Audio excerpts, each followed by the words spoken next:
以前好少聽到話哥多華 Cordova 呢個名嘅，自從西班牙多咗好多唔同鐵路公司加入競爭之後呢，哥多華咧就成為咗多咗人認識嘅交通樞紐啦。加上哥多華咧係一個好有歷史嘅城市，每年咧至少有200萬人次咧嚟參觀佢哋裏邊嗰間清真寺主教堂。哥多華咧就成為一個新鮮嘅旅遊熱點啦。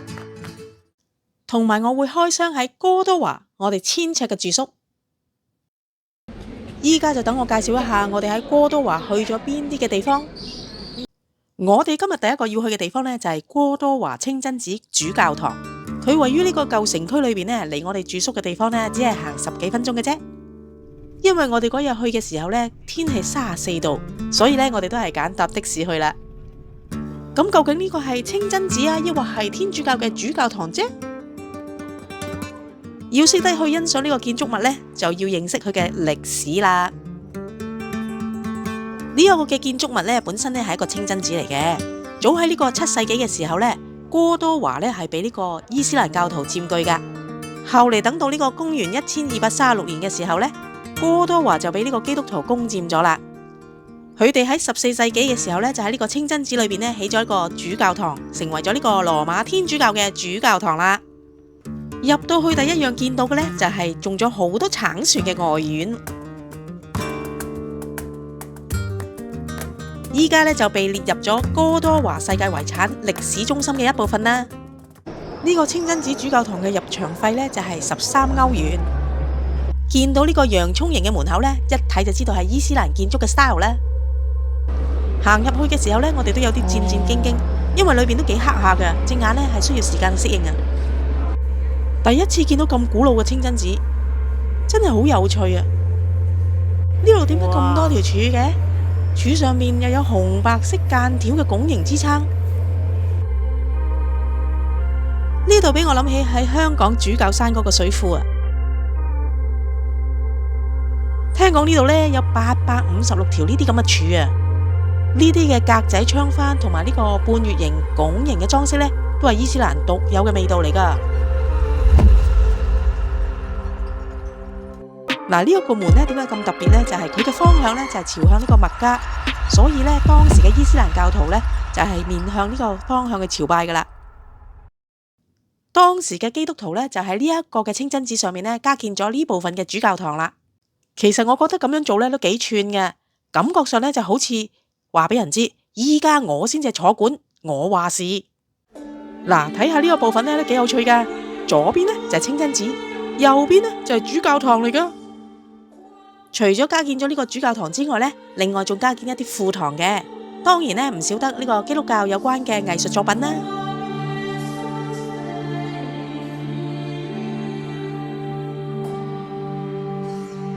呢一啲嘅彩花玻璃呢，其實喺好多呢個天主教、基督教堂呢都好常見噶。喺正中間呢，就係呢個主教堂啦。我睇到最大嘅分別呢，就係呢度係好光猛嘅，同剛剛入門口嘅時候嗰種黑掹掹係非常之唔同。呢一個嘅主教堂呢，係採用當時好興嘅哥德式同埋呢個巴洛克建築嘅風格。大家睇下頭頂起到咁高嘅肋骨形天花板就知道啦。呢一個嘅係典型嘅哥德式建築，天花板上面呢，有好多嘅雕刻，係非常之用心同埋好細緻噶。主教堂就梗係一貫好 grand 好宏偉嘅 style 啦。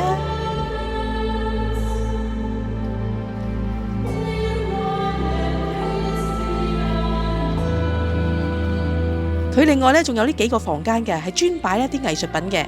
如果大家有時間呢，都可以慢慢睇噶。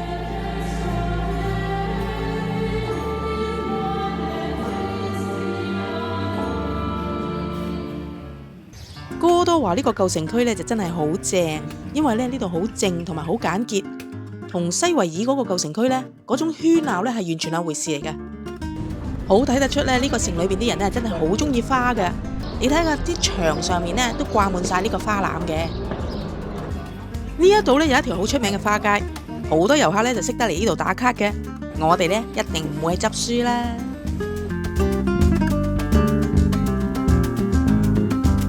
我哋呢仲有機會呢睇埋屋裏邊嘅花園添啊！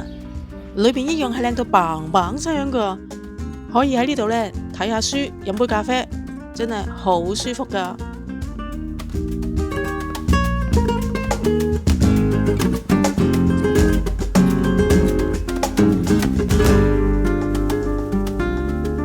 除咗睇花之外呢，當然呢度都有呢啲賣手信嘅地方嘅。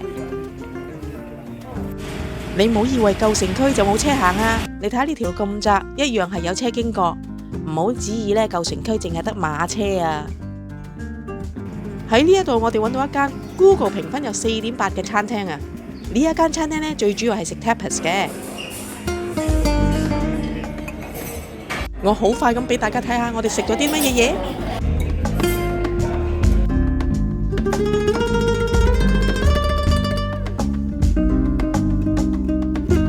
我哋由清真寺主教堂呢去咗呢個舊城區，喺嗰度食完晏之後呢，我哋就行去呢一個基督教君主城堡啦。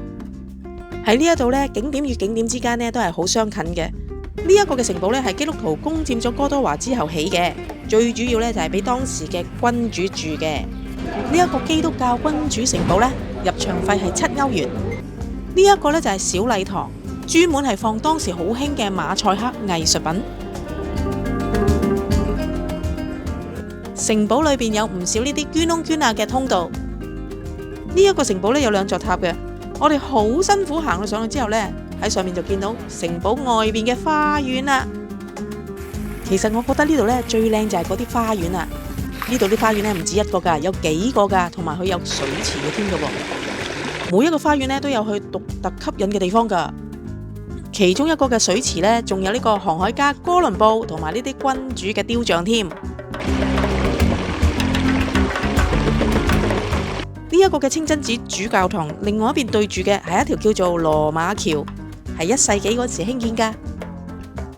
記住要行過去橋嘅另外一邊，影翻過嚟呢，嗰個 view 好正噶，而且呢夜景都唔錯噃。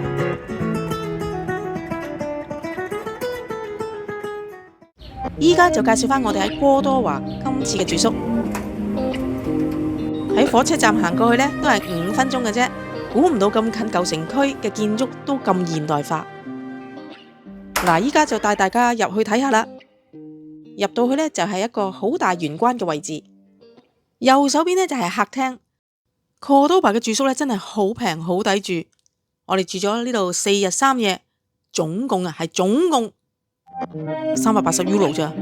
屋主呢，真係執得好鬼正噶，鋪晒地磚，鏡皮梳化。呢一個單位呢有成1000尺噶，窗外面呢就對住個公園。我哋開冷氣閂晒窗，唔覺得佢太嘈嘅。玄關嘅左手面呢就係睡房同埋廁所啦。呢一個單位呢就有3個大房，每一間房呢都可以瞓2個人噶。啲房呢就超大。其實喺歐洲住宿呢就真係要有冷氣先掂。我哋6月中去已經30幾度，如果冇冷氣嘅話呢，真係會瞓唔着噶。其中一間房呢，仲有套廁添噃。廁所浴室呢就好乾淨，好簡潔。我就最怕嗰啲呢好舊嗰啲廁所呢，我成日認住有陣味嘅。呢一個呢係單位裏面另外一個獨立嘅廁所嚟嘅。雖然就冇浴缸，但係佢個花灑呢都好講究下。呢一個呢就係廚房同埋飯廳啦。我哋喺度住咗4日3夜，都喺度整咗幾餐飯食噶。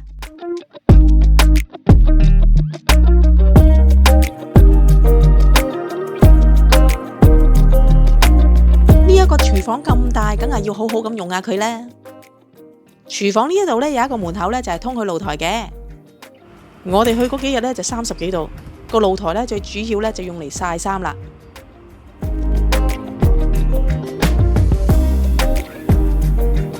隔籬呢度呢，就係洗衣房同埋雜物房啦。呢個單位有個 features 呢，就好少見嘅，但係我覺得呢，就好方便，好安全。就係一個電閘啦，不過落咗個閘落嚟呢，就會遮晒啲光噶啦。